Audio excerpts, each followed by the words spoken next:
want to introduce our next guest, Ronak from OBVI. He is the CEO and co-founder, and he's here to talk to you guys about the upcoming BFCM and beyond with OBVI. Hey, Ronak, how are you? Amazing. Hey, Jenny, how are you? Good, good. So happy to have you here.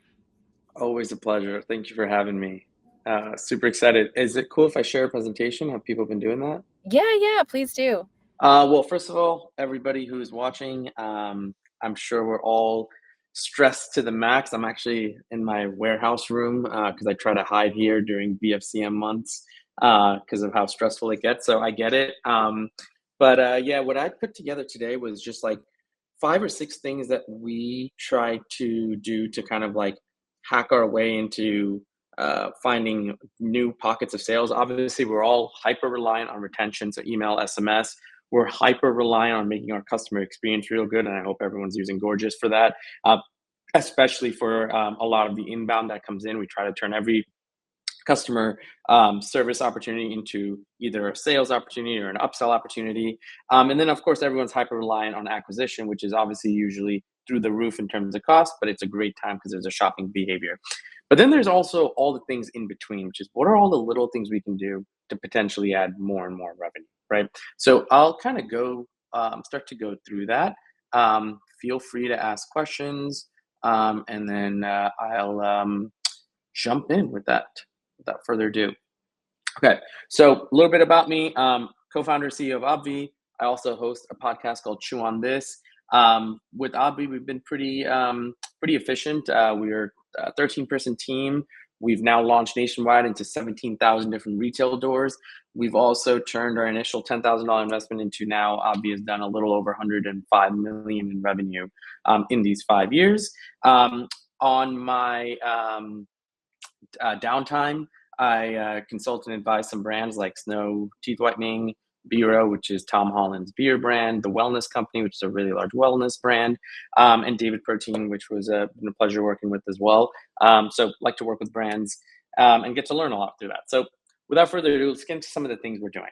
So number one, I think we're all using AI, and if we aren't, obviously, you should probably consider it. One of the things we use it for is we created a scraper that automatically takes every review coming in from TikTok, YouTube, Reddit, Amazon, and website, and it can basically now scrape and summarize all of the different reviews. And then what we tell Claude to do is scrape these reviews or these videos or whatever it may be, and create different hooks based on what are people complaining about or what are the problem points or pain points. And we'll actually prompt it to give us 10 ad hooks, give us 3 storyboard creative briefs, give us landing page copy that mirrors it so we can create a personalized landing page for this set of targeted approach. And then we'll also give it, ask it for a TikTok script so that we can go and create some viral manufactured content. The reason I bring this up is I think we all do this in different bits and pieces, which is look at something, etc. But if you actually turn it into an engine, it's a lot more powerful. And I think that is something that's really helpful. So that's one way that we're using AI. Another thing we created is we created an automation around seeding to influencers. I think all of us right now are trying to figure out TikTok shops. We're all trying to figure out seeding. We're all trying to send products to people. And so what we actually did was we actually created an outreach process which looks at the criteria of who we're looking for. We pump that into a tool that basically goes and finds people in that criteria, reaches out to them, has certain messaging that it will follow up, make sure that people are getting their address submitted with us. Once the address is submitted, we send out a package, follow up from that, from the process of posting, and then seeing how that post does. All of this is completely automated for us. And so reaching out to 1,000 people or reaching out to 10,000 people or reaching out to 100 people is kind of the same process for us. So happy to chat on this process to anybody who is trying to figure this out. Another piece that we've really focused on is how can we go and get our subscription churn down a little bit, especially during Black Friday. One thing that we've seen, and I don't know if you guys see this, is we often see brands, customers go and actually take an action like, oh, you know what, if I'm going to buy a bunch of this, I'm going to cancel my subscription. or leading up to Black Friday when they were trying to spend more money and things, they're potentially going to pause it, right? What we did is we kind of looked at the behavior as we do every time during this time around, and we're like, when does this behavior typically go into pausing, or where is the point of pause? And it's usually the people who are between order 2 and 3, okay, that are more compelled to feel like they should pause or end their subscription because they may buy something else or look out for a sale, etc. So what we ended up doing was we actually offered people, when they already completed their first order, we told them that on order 3 and order 4, we're going to be sending them a free gift. Okay, these gifts are like $1 to $3, super small contribution margin hits. But what happens here now is you get people starting to mentally think about order 3 and 4 while they're on order 1. And so then thinking about canceling order 2 onwards is completely out of the question, right? And so we see a huge lift by focusing on this. Next thing, and sorry, I'm going pretty fast, but have a lot to cover. The next piece is we've about 30% of our revenue last year came from international, about 28% this year as well. I think international is a really, really important facet to this. The way we've set it up is we actually dynamically show somebody who's shopping internationally, we show them the full price up front. Okay, so if you look at our collagen, it's usually $39.99. If you're shopping from Australia, okay, that collagen is going to be $39.99 plus probably $15 in international shipping, plus another $6 in duties, taxes, and fees. Okay. So instead, what we do is say, hey, right when you come in from Australia from that IP, we'll show you the collagen at $51.99. Okay. And we'll say, this is included for total landed cost, direct to your door, blah, blah, blah, no extra cost. Okay. Now, international customers, they actually always expect international shipping to be added at the end no matter what. So they don't actually understand landed costs, but they love the fact that this includes all their fees, etc.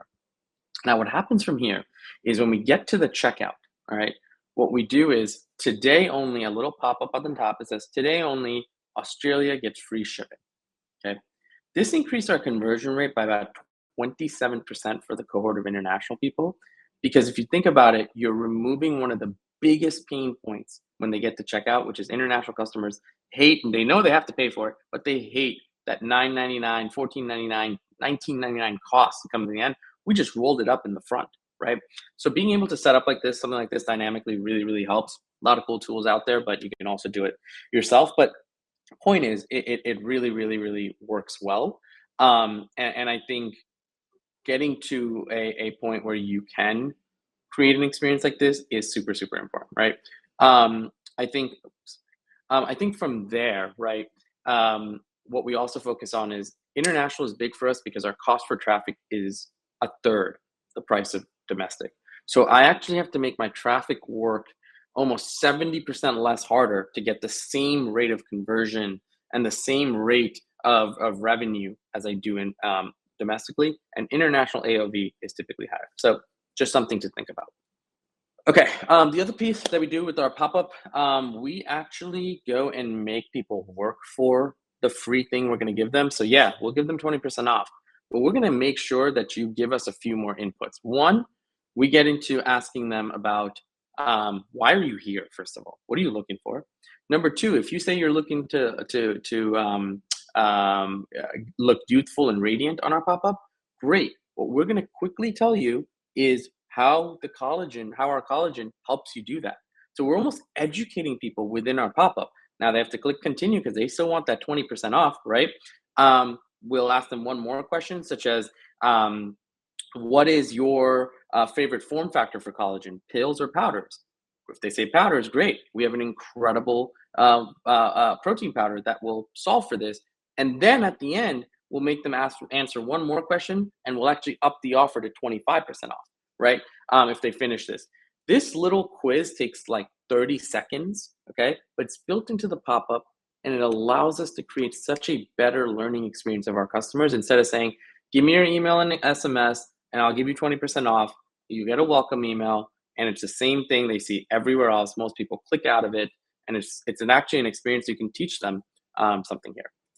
Next piece is on the TikTok side. If you guys are running TikTok, one thing that really helped us, and we ripped this off of someone else, so I will not take credit for this, but Goalie and NF Sups and Ridge and a few companies have done really, really good job at this, which is TikTok Shops is built off of a few things, right? Number one, you want to go and get your product into as many creators as you can. You're hoping that some, if not many of them, can go viral or semi-viral. You want that to create a lot more demand of requests for your product, and you get a great flywheel going of different people who are posting your product, earning commission, going viral, and that continues that large flywheel. Now, how do you make that flywheel look more special than the flywheel they can get very similar stuff next to or to it, right? That comes down to the rewards program. So what we built is, depending on how much GMV people bring in, we actually can get them anything from a ring light if you bring in $500 in GMV, or a Tesla if you bring in $300,000 GMV.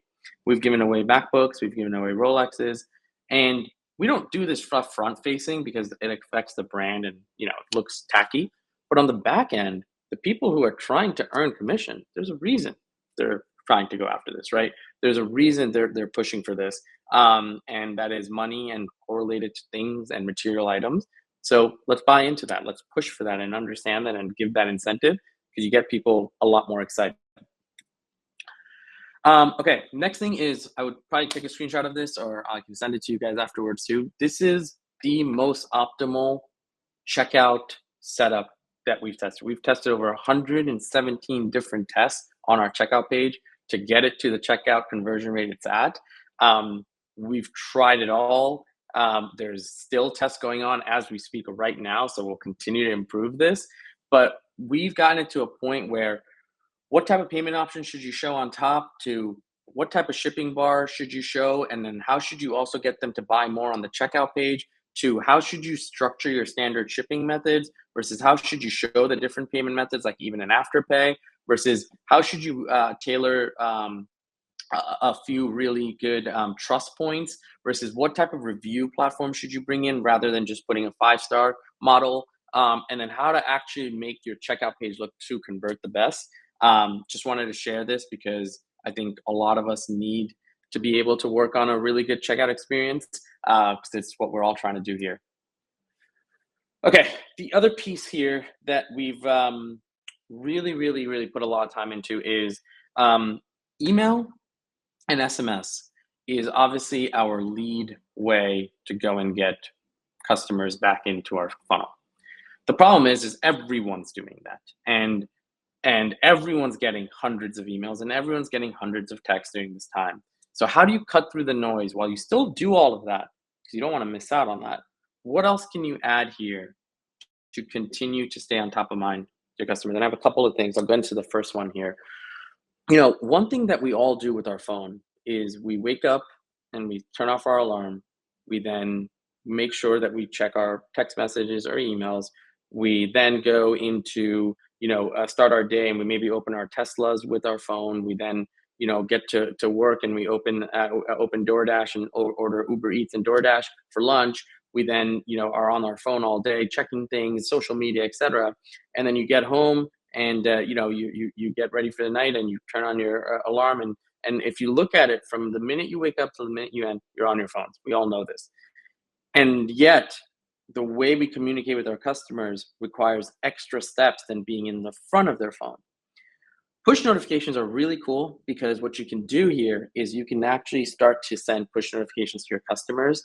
And you can also do that through wallet passes. So what you do is get customers to get the wallet pass, where you can say, hey, listen, we have $5 ready for you. Just accept our wallet pass.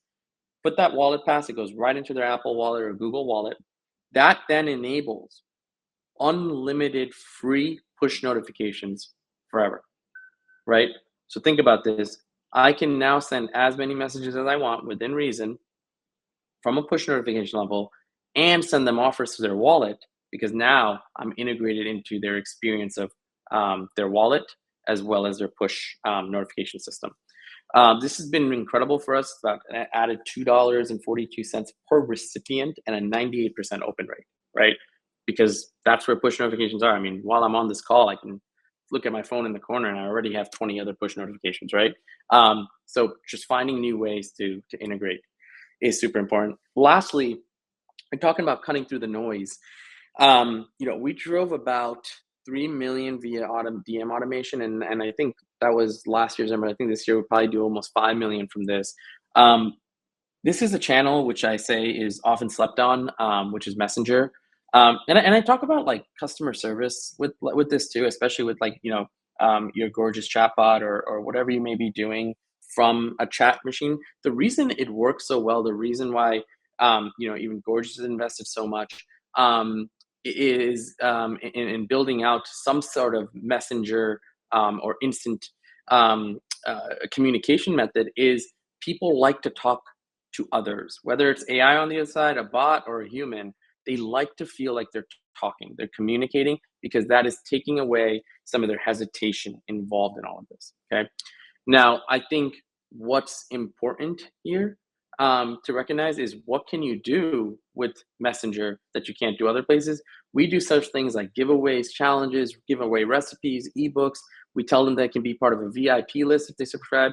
And once again, you now have a direct way to message people as often as you like for free, direct to their phone. And Messenger, whoever adds it, it is defaulted to allow notifications, right? So it's pretty cool.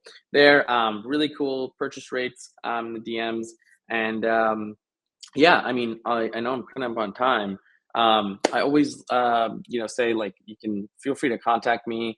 I gave my phone number out because I think people can always, ask me certain questions that they may have that I may not have to go over here. But obviously, I'll open up for any questions if there are any. But my goal here was to tell you guys the few things that you should be doing outside of what we all know that we generally are doing.